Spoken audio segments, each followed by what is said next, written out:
পুরাণ পুরুষ যোগীরাজ শ্রী শ্যামাচরণ লাহিড়ী। নবম পরিচ্ছেদ যোগ সাধন রহস্য।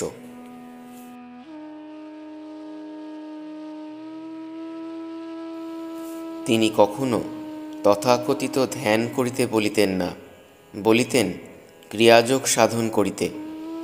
ক্রিয়াযোগই গীতোক্ত কর্মযোগ। ধ্যান বলিতে সাধারণত বোঝায় আজ্ঞাচক্রে কোনো দেবদেবীর কল্পিত মূর্তি অথবা ইষ্টমূর্তি স্থাপন করিয়া তাহাতে তন্ময়তা প্রাপ্তি এবং এই প্রকারে শনৈ শনৈ সমাধির দিকে অগ্রসর হওয়া। কিন্তু যোগীরাজ প্রদর্শিত পথ তাহা নহে।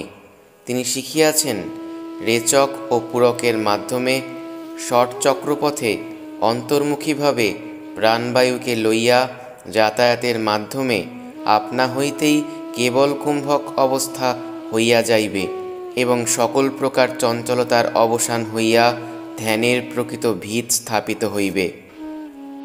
তাহার পর যোনিমুদ্রার দ্বারা আত্মসাক্ষাৎকারে তন্ময়তা আসিবে এবং আরও অগ্রসর হইলে আসিবে সমাধি অবস্থা। ইহাতে কোনো প্রকার কষ্ট হয় না বলিয়া গীতার ভাষায় ইহাকে বলা হয় রাজবিদ্যা রাজগুজ্জং পবিত্রমিদমুত্তমং প্রত্যক্ষাবগমং ধর্মং সুসুখং কর্তুমব্যয়ম। ইহা বিজ্ঞান সহিত হওয়ায় সকল বিদ্যার মধ্যে রাজবিদ্যা অর্থাৎ শ্রেষ্ঠ, অতি গুহ্য এবং পবিত্র হইতেও পবিত্রতম। প্রাণকর্মরূপ এই ধর্ম প্রত্যক্ষ ও স্পষ্ট, সুখে আরামে করা যায় এবং অব্যয় অর্থাৎ অক্ষয়, ইহার নাশ নাই। তাই যোগীরাজ বলিতেন কষ্ট হইলে বুঝিবে ক্রিয়া ঠিক হচ্ছে না। এই কর্ম করিলে কর্মের পরিসমাপ্তি ঘটে। প্রাণবায়ু চঞ্চল হইয়াই যত কিছু কর্ম উৎপন্ন করে, আবার উহা স্থির হইলে আর কোনো কর্ম থাকে না বলিয়া উহাকে কর্মের অতীতাবস্থা বলা হয়, যাহাকে যোগীরাজ বলিতেন ক্রিয়ার পরাবস্থা। এই পরাবস্থাই সকলের লক্ষ্য, সকলের কাম্য, উহাই পরম ধাম। তাই তিনি সকলকে বলিতেন অধিক সময় পরাবস্থায় থাকো, ইহার অধিক কিছু নাই, কারণ ওই স্থির অবস্থাই ব্রহ্ম। নিশ্চলং ব্রহ্ম উচ্যতে। নিশ্চল অর্থাৎ স্থির অবস্থাই ব্রহ্ম। 1873 খ্রিস্টাব্দের 16 আগস্ট লিখিয়াছেন आज ज़्यादा देर तक दम बंध रहा, हम ही सूर्य भगवान हमारा रूप काला चाँद। আজ দীর্ঘ সময়ব্যাপী দম বন্ধ হইয়া রহিল। আমি আত্মসূর্যরূপী ভগবান, আমারই রূপ কালা চাঁদ। 19 আগস্ট একটি কৃষ্ণচন্দ্র অঙ্কন করিয়া তাহার পাশে লিখিয়াছেন কালা চাঁদ কা রূপ কৃষ্ণ ইয়ানে কালা চাঁদ। কুটস্থে যে কৃষ্ণচন্দ্র দেখা যায়, যাহা যোগী মাত্রেই দেখিয়া থাকেন, তাহাই কালা চাঁদের রূপ। কৃষ্ণ অর্থাৎ এই কালা চাঁদ। ইহার কয়েকদিন পর একটি কৃষ্ণ মুখাকৃতি অঙ্কন করিয়া তাহার পাশে লিখিয়াছেন এই চেহারা ভিতর কা মিট যাতা হ্যায়, पीछे हजार कृष्ण नजर पर आता है, भयानक बड़े भयानक सूरत सब नजर पर आता है, बड़ा भारी कृष्ण उसी में दहजत मालूम होती है। কুটস্থে এই যে কৃষ্ণের মূর্তি দেখিয়াছি, তাহাও মিলিয়া গেল। ইহার পর হাজার কৃষ্ণ দেখিলাম। ইহার পর যে বৃহৎ কৃষ্ণ দেখিলাম, তাহা অত্যন্ত ভয়ানক ও জ্বলন্ত। एक ज्योत भीतर से देखा, उसका वर्णन नहीं हो सकता, वह ज्योत सिवाय और कुछ नहीं, आव कठिन कवारा है बड़ा आनंद, यही और ब्रह्म विराट मूर्ति का रूप है। ভিতরে এক জ্যোতি দেখিলাম, যাহার বর্ণনা করা যায় না। ওই জ্যোতি ছাড়া আর কিছুই নাই। এখন কঠিন অবস্থা হইল, এই অবস্থায় বড়ই আনন্দ। ইহাই ব্রহ্মের বিরাট মূর্তির রূপ। তাহার পর আরও অগ্রসর হইয়া 1873 খ্রিস্টাব্দের 31 আগস্ট লিখিলেন, ওহ কৃষ্ণ শূন্য মে মিল যাতা। সেই কৃষ্ণও মহাশূন্যে অর্থাৎ শূন্যের ভেতর যে শূন্য তাহাতে মিলিয়া গেল। শেষে কোনো রূপই থাকে না, সবই মহাশূন্যে মিলিয়া যায়।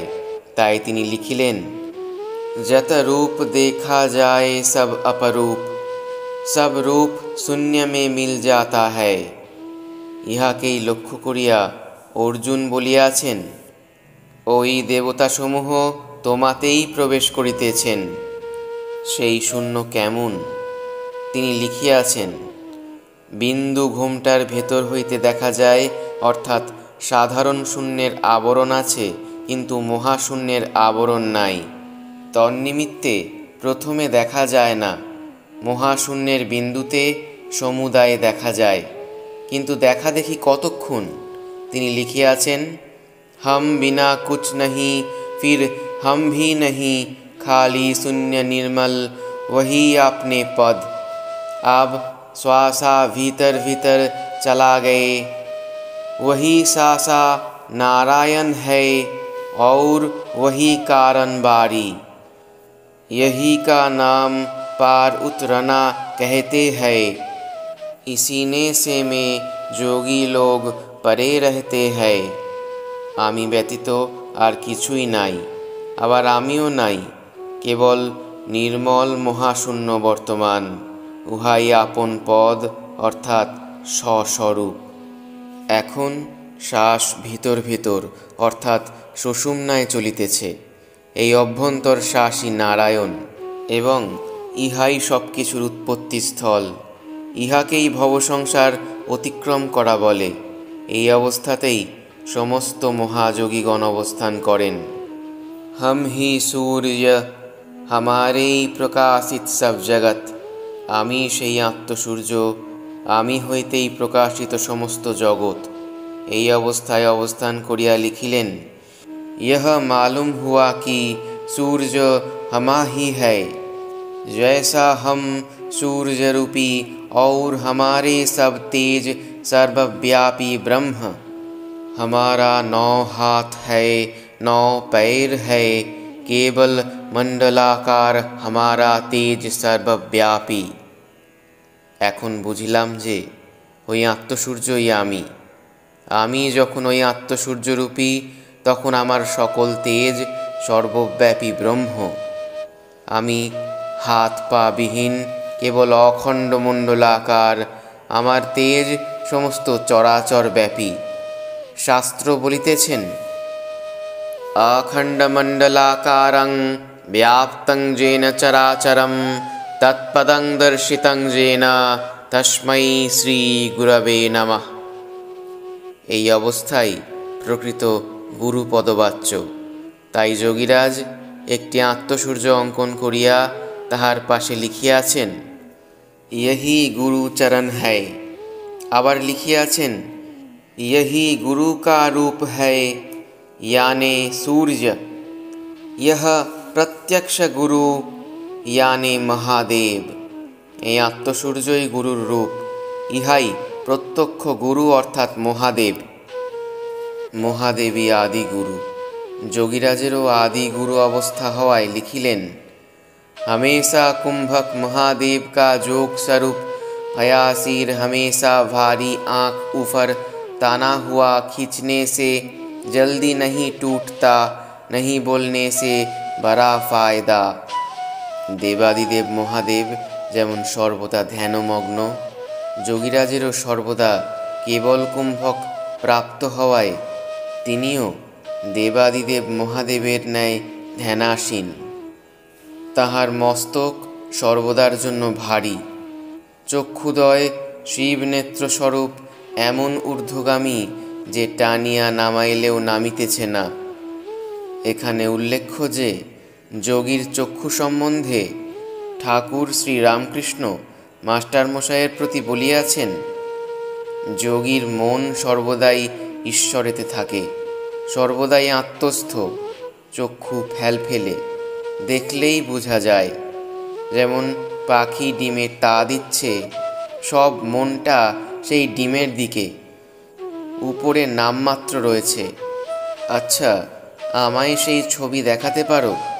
উত্তরে মাস্টার মহাশয় বলিলেন, যে আজ্ঞা, আমি চেষ্টা করব যদি কোথাও পাই।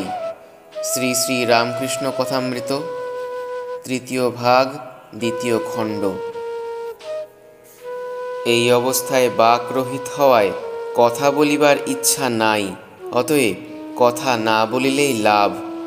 তাই তিনি পুনরায় বলিয়াছেন, মৌন হোনে আচ্ছা মালুম হোতা হ্যায়। এই অবস্থায় কথা বলিবার ইচ্ছা নাই। ইচ্ছা যেখানে নাই সেখানে কথা বলিবে কে? তাই তিনি মৌন হইয়া গিয়াছেন। তাই সকল ভক্তকে এই অবস্থা লাভের উপায় উপদেশ দিতে গিয়া বলিতেন, এক ওয়াক্ত হর রোজ যত্তা সকে এক আসন बैठे।